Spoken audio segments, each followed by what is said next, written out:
নিৰ্মল প্ৰভা বৰদলৈ আছিল অসমৰ এগৰাকী বিশিষ্ট কবি, গীতিকাৰ আৰু লোক সংস্কৃতিৰ গৱেষক। তেওঁ গুৱাহাটীৰ ভোলা বৰুৱা কলেজৰ প্ৰাক্তন অধ্যাপিকা আৰু গুৱাহাটী বিশ্ববিদ্যালয়ৰো অধ্যাপক আছিল।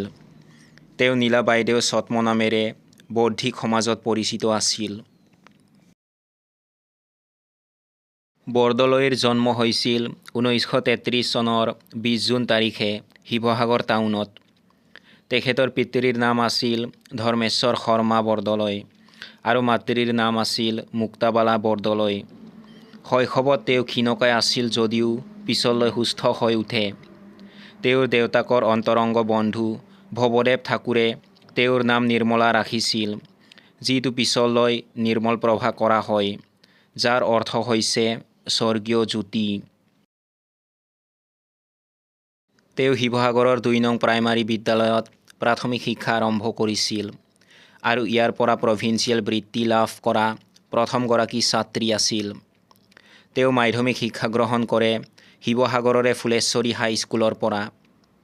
তেখেতে জয়সাগৰ কলেজৰ পৰা আইত উত্তীৰ্ণ হয়। তেওঁৰ 4ৰ্থমান শ্ৰেণীত পঢ়ি থাকোঁতেই জীৱনৰ প্ৰথম কবিতাটো লিখিছিল। অসমৰ ঠায়ে ঠায়ে প্ৰচলিত বাল্য বিবাহৰ পৰম্পৰা অনুসৰি নিৰ্মল প্ৰভা বৰদলৈ মাত্ৰ 9 বছৰ বয়সতে বিয়া খাবলৈ যোৰহাটলৈ গৈ থাকোঁতে তেওঁৰ বিয়া ঠিক হয়। দৰা BA পাছ আৰু ডিগবৈত চাকৰি কৰা এজন লোক আছিল।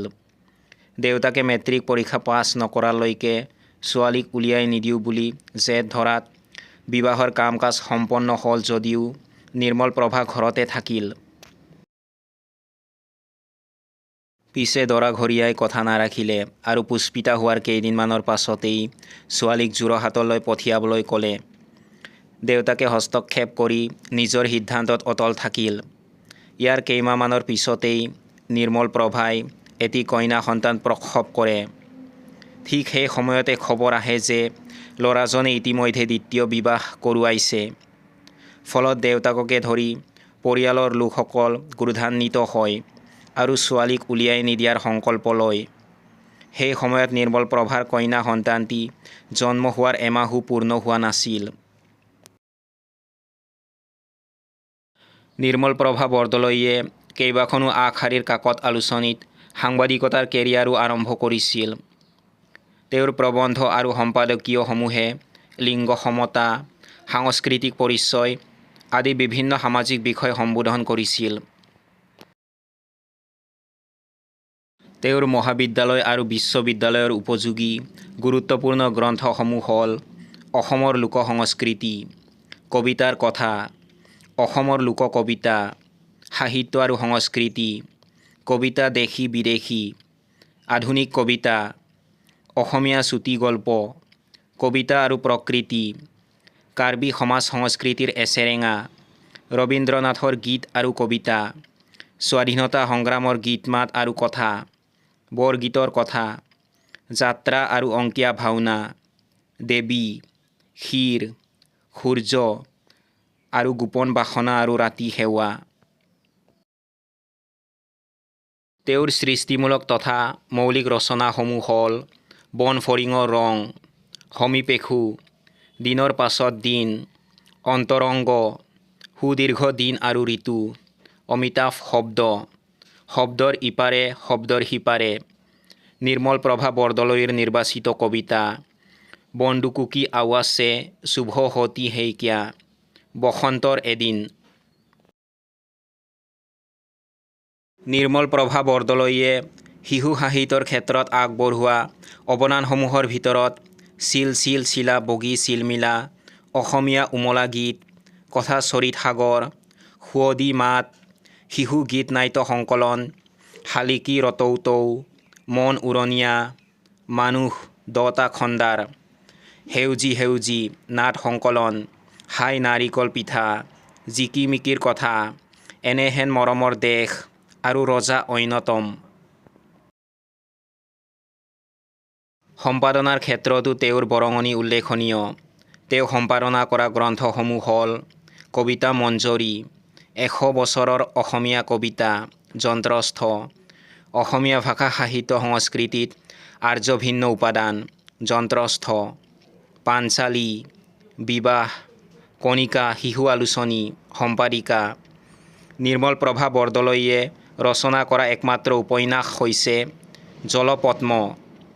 তেখেতৰ আত্মজীৱনীখনৰ নাম হ'ল জীৱন জীৱন বৰ অনুপম।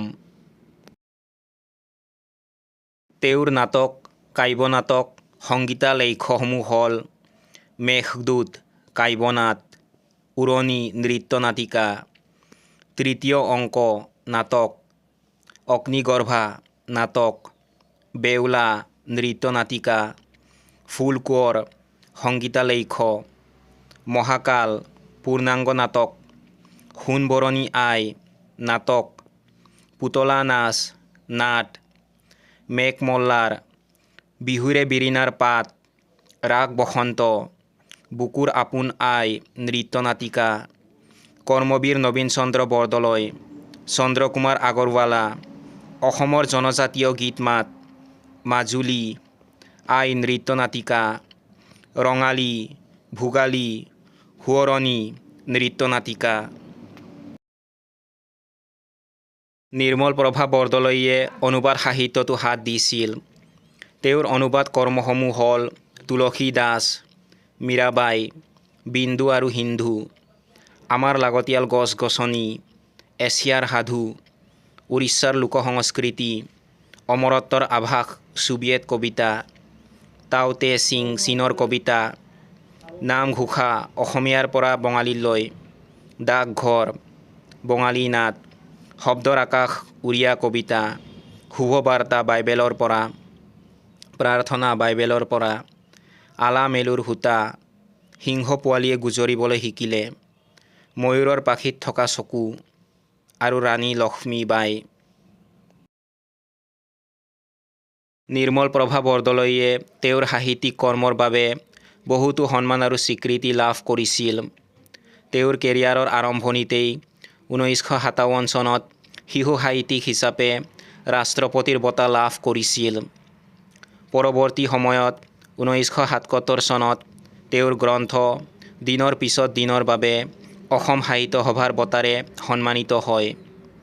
1983 চন আছিল আন এক মাইলৰ খুঁটি য'ত তেওঁৰ কবিতা পুথি সুদীৰ্ঘ দিন আৰু ঋতুৱে সাহিত্য অকাডেমী বঁটা লাভ কৰে।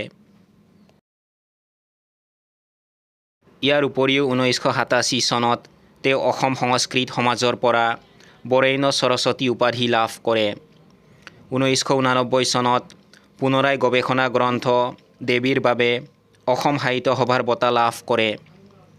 তেওঁ 1991 চনত অসম সাহিত্য সভাৰ দুধনৈ অধিৱেশনৰ সভানেত্ৰী পদৰ সন্মান লাভ কৰিছিল, যিটো তেওঁৰ সাহিত্যিক জীৱনৰ এক উল্লেখনীয় স্বীকৃতি। 2001 চনত তেওঁক প্ৰবীণা শইকীয়া বঁটাৰে সন্মান জনোৱা হৈছিল। তেওঁৰ মৃত্যু হয় 2004 চনৰ 1 জুনত। 1998 চনত বেলতলা লেখিকা সমাৰোহ সমিতিয়ে তেওঁৰ জন্মদিনটো প্ৰেৰণা দিৱস হিচাপে উদযাপন কৰাৰ সিদ্ধান্ত লয়। নিৰ্মল প্ৰভা বৰদলৈয়ে অসমীয়া সাহিত্য আৰু সংস্কৃতিলৈ আগবঢ়াই থৈ যোৱা অমূল্য অৱদান চিৰদিন স্মৰণীয় হৈ ৰ'ব।